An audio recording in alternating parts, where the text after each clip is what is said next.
Today on The Update, First Lady launches reading campaign. Ghana Beyond Aid document out. Mahama blamed over killing of NDC member. Men's Gold customers stage demo in Takwa. Ayawaso mayhem, Accra regional police commander appears before commission. Karl Lagerfeld dies at 85. Hello, this is The Update on DGN and my name is Lady Pelos.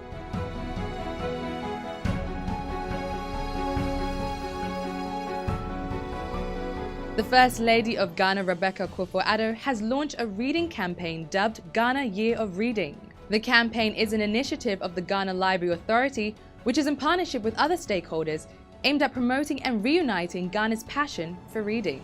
Mrs. Akufo-Addo also relaunched the mobile library service for the southern sector of the country, opened the new acquisition and expanded the book processing unit, and unveiled the various books and materials that would support the Year of Reading agenda into the future. The Year of Reading campaign, according to the First Lady, is intended to promote literacy and lifelong learning among the people, especially school children at the primary and secondary school levels. She stressed that knowledge can only be acquired through reading.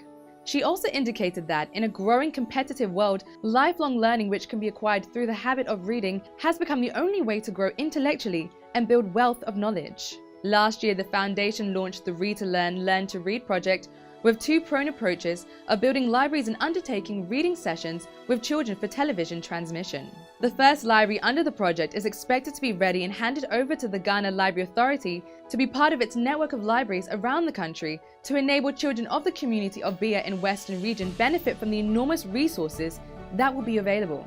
A Deputy Minister of Education, Dr. Yaosei Aduchum, said the government was determined to promote holistic education and was ready to invest in the Library Authority because of the significant role libraries play in the educational sector. She expressed the hope that the activities outlined within the Year of Reading would help transform the landscape of reading promotion, as well as efforts to bring library services to Ghanaians.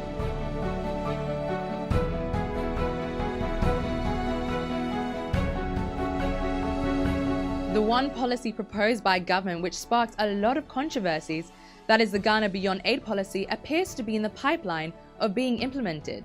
So, President Akufo-Addo has received a strategic document for the implementation of the Ghana Beyond Aid policy. The Ghana Beyond Aid Charter Committee, led by its chairman and senior minister, Yao Safo-Mafo, presented the copies of the document to the President at the Jubilee House, together with a two-page charter to be hanged in various government agencies to serve as a guide to the conduct of government business. Addressing members of the committee, President Akufo-Addo said as quickly as possible he would want Parliament to have access to the document. In addition to that, to discuss it thoroughly and approve it to give it a national appeal in order to make its content a guiding light for all state actors.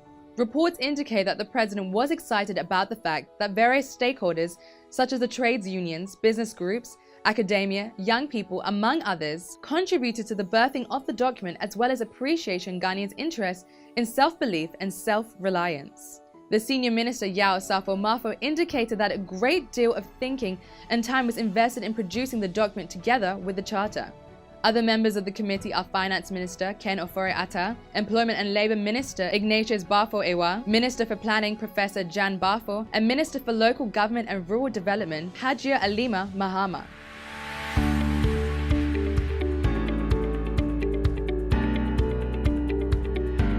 The New Patriotic Party has blamed ex-President John Mahama for the murder of a member of the National Democratic Congress, Wasieru Idrisu. Wasieru was shot and killed by a member of the NDC vigilante group, the Hawks, during a shootout at the NDC headquarters in Kumasi. Police report after the crime says about 20 members of the Hawks stormed the party's head office, where the leadership of the NDC, including National Chairman Ofosu Ampofo and General Secretary Johnson Asiedu Nketia, were holding a meeting to resolve internal conflict in the party in the Ashanti region. A member of the Hawks, whose name the police gave as Warrior, is alleged to have killed Idrisu after firing him several times. The victim was reportedly rushed to the Komfo Anokye Teaching Hospital but could not survive the gunshot wounds. The ruling party MPP has said Mr. Mahama is to blame for the violence since he has been bragging about the peaceful nature of the NDC, quite the contrary. As you are aware, former President Mahama has been caught red-handed, lying to some members of the diplomatic community with false videos about violence. Also, his political campaign philosophy of violent boot for boot, resting on his pride in the NDC's ability to unleash violence at will has been demonstrated in the past few days of NDC visiting political violence on itself in the Ashanti region. It is reported that the former president's opponent's campaign meeting of Swami and Tafu NDC delegates was violently disrupted. Communications director of the MPP, Yao Baobeng Asamoah, told journalists on Tuesday in Accra that Mr. Mahama's infamous boot-for-boot comment following the Iwasa West Wogan constituency by-election shootings is to blame for the killing of Idrisu. Mr. Mahama, however, was said to have outdoored the Hawks in Kumasi last year during the NDC's Unity Walk.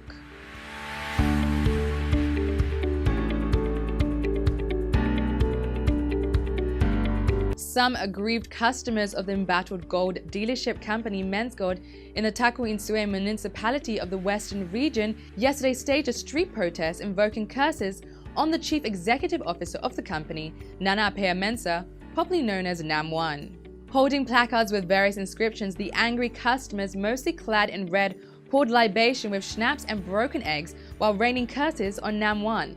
They explained that the demonstration was to express their displeasure against the company's failure to pay them their investments and to also use the opportunity to impress on other stakeholders in the country, including President Akufo-Addo, to intervene and assist them to recover their investments.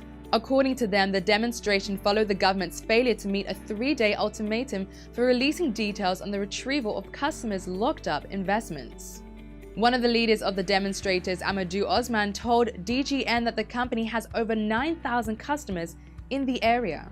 However, a recent document from the IOCO indicated that the customers of Mensgold in the whole country are not even up to 5,000. Another customer, Samuel Kofi Ajako, debunked the assertion that those who invested in Mensgold did so because they were greedy, adding if indeed the notion behind their investment was backed by greediness, then what could simply be explained for the interests of top politicians, military men, police officers, and other high-profile personalities in the gold dealership company. Meanwhile, Nam1 is currently cooling off in Dubai under detention while his customers have been left stranded due to the inability to retrieve their locked-up investments.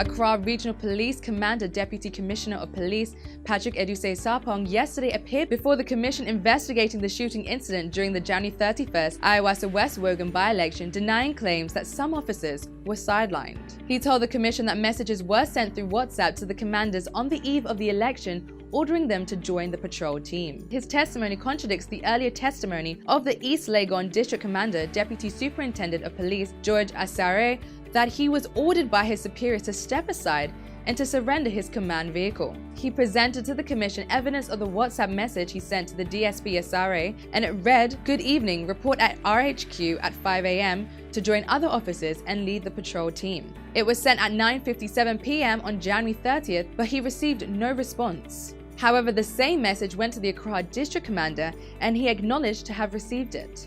Regarding the outbreak of violence at the residence of the NDC parliamentary candidate Alaba Oleshi, the police chief informed the commission that he learned of the incident from media reports and through the police radio.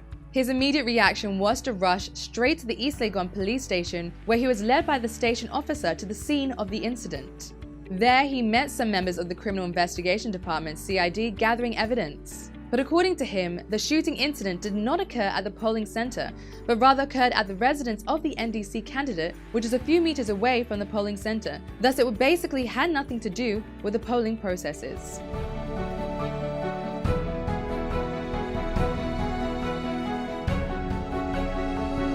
From Balmain to Fendi and then Coco Chanel, this man's talent is unrivaled. Karl Lagerfeld, one of the world's most influential and recognizable fashion designers of the 20th century, passed at the age of 85. The German designer is best known for his work as the creative director of French luxury fashion house Chanel. Karl lent his talents to Balmain, where he started off as an apprentice of Pierre Balmain, then moved on to Fendi and finally took his stance at Chanel in 1983. Karl, whose signature look was nothing short of suits, high-neck shirts, fingerless gloves and ponytail, had rumors broken out about his health after he was absent from a Chanel show in late January, due to what the fashion industry has described as tiredness. Fashion house Chanel, during Karl's creation direction, redefined the fashion house, garnering more attention internationally than before. The cause of death has not been confirmed, however, it has been reported the fashionista had pancreatic cancer. DGN wishes them a warm condolence to his family. May he rest in peace. And that'll be all for today's update, but do well to visit our website at dailyguyNetwork.com for more news. Or follow us on social media via Facebook, Instagram, and YouTube at the Daily Guy Network for more stories in and around the world. And while you're online, you can get interactive with me at Lady Pulos on Instagram. The update was brought to you by Diamond Cement, powered by Press Express, and supported by Casa Clothing. This has been Lady Pulos. Thanks for watching.